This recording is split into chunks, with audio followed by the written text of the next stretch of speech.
공인회계사회가 추천하는 각 분야 전문 공인회계사들이 전해드립니다. 세금 줄여주는 솔루션 코너 절세미남 절세미녀 김리석 회계사님 나오셨습니다. 안녕하십니까? 어서 오세요. 안녕하세요. 김리석 회계사입니다. 네, 자 오늘은 증여자 채무를 떠안는 이른바 부담부 증여와 관련된 절세 방법을 알려주신다고 하는데요. 먼저 주제부터 함께 확인해 보시죠. 네.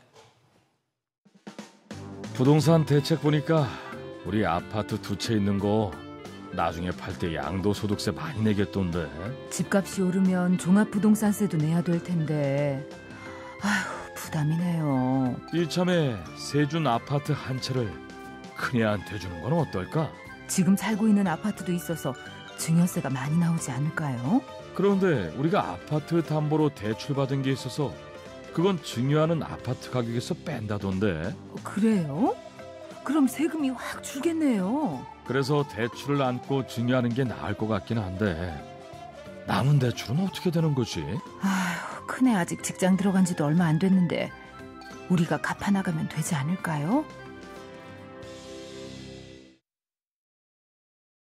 네, 지금 앞서서 웹툰을 봤는데 집 두 채가 있는데 한 채를 지금 자녀에게 증여를 할까 말까를 고민하는 부부의 얘기였거든요. 근데 이게 지금 부동산에 대출이 있을 때 해당 부동산을 증여하는 이 부담부 증여의 경우에는 이 증여세가 절세가 된다는데 이게 사실인가요? 네, 증여세만 보면 맞는 말입니다. 예를 들어 시가 6억인 아파트를 네. 성인 자녀에게 증여하면 약 1억 2천만 원의 증여세를 부담합니다. 그런데 만약 이 아파트에 담보대출 3억이 있고 증여할 때 자녀가 이 대출을 인수한다면 네. 순수한 증여 가액은 대출을 제외한 3억 원이 되고 이 경우 증여세는 5천만 원입니다. 네. 따라서 부담부 증여가 단순 증여보다 7천만 원 세금이 줄어드는 것처럼 보입니다. 그 증여세는 그럼 7천만 원이 줄었는데 혹시 고려할 또 다른 세금은 없는 건가요? 네, 증여세뿐만 아니라 양도세도 같이 고려해야 됩니다. 네. 네, 세법에서는 부동산 대출이나 보증금을 같이 넘기는 조건으로 증여하는 것을 부담부 증여라고 하는데요. 예. 이때 증여받는 사람 입장에서는 증여세를 내야 되지만 증여하는 사람 입장에서는 양도세를 내야 됩니다. 따라서 양도세와 증여세를 모두 고려해서 어느 것이 더 유리한지 판단을 해야 되는 것이죠. 네. 말씀하신 대로 양도세까지 같이 따진다면 어떤 게 더 유리한 건가요? 네, 양도세까지 같이 고려했을 경우에는 단순 증여가 부담부 증여보다 더 유리합니다. 표를 보시면 예. 단순 증여일 경우에는 1억 2천만 원의 증여세 부담이 있으나 네. 부담부 증여 시에는 증여세와 양도세 부담이 총 1억 2,600만 원으로 오히려 부담부 증여일 때 약 600만 원 정도 세금을 더 내야 됩니다. 그러면 단순 증여보다 지금 부담부 증여가 더 불리하다라는 얘기인가요? 아닙니다. 단순히 부담부 증여가 불리하다 이렇게 말씀드리기는 예. 어렵고요. 네. 상황을 종합적으로 따져봐야 됩니다. 네.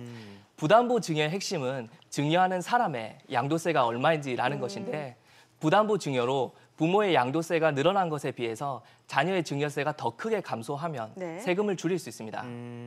일반적으로 보유기간 동안 양도 차익이 적거나 향후 부동산의 가치가 상승할 것으로 예상된다면 부담부 증여가 더 유리합니다. 네. 양도 차익이 작으면 이제 부담부 증여가 유리하다. 그 얘기는 결국 양도 차익이 크다면 부담부 증여가 불리할 수도 있다라는 말씀이시네요. 네, 그렇습니다. 양도 차익이 큰 부동산이나 다주택자 같은 경우에는 부담부 증여가 더 불리할 수 있습니다. 이번 사례에서는 조정 대상 지역 내에 아파트가 두 채가 있었기 때문에 양도세가 중과되어 단순 증여보다는 부담부 증여가 더 불리한 결과가 나왔습니다. 네, 그러니까 부담부 증여를 할 때는 이제 양도세를 고려해서 절세 전략을 짜는 게 무엇보다 중요하다는 얘기인데 혹시 부담부 증여와 관련해서 유의할 사항은 없는 건가요? 네, 부담부 증여로 부동산을 취득한 자녀 입장에서는 반드시 그 자녀가 대출을 갚으셔야 됩니다. 네. 국세청에서는 부담부 증여로 증여받은 자가 인수한 모든 채무 내역을 전산으로 관리하고 있는데요.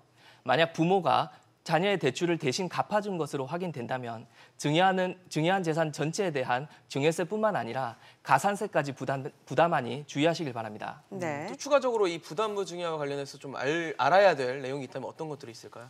네, 이번 사례에서는 아들에게 증여를 했었는데 네. 만약 자녀가 여러 명일 경우에는 나눠서 증여하는 방법도 고려해 볼 수 있습니다. 네.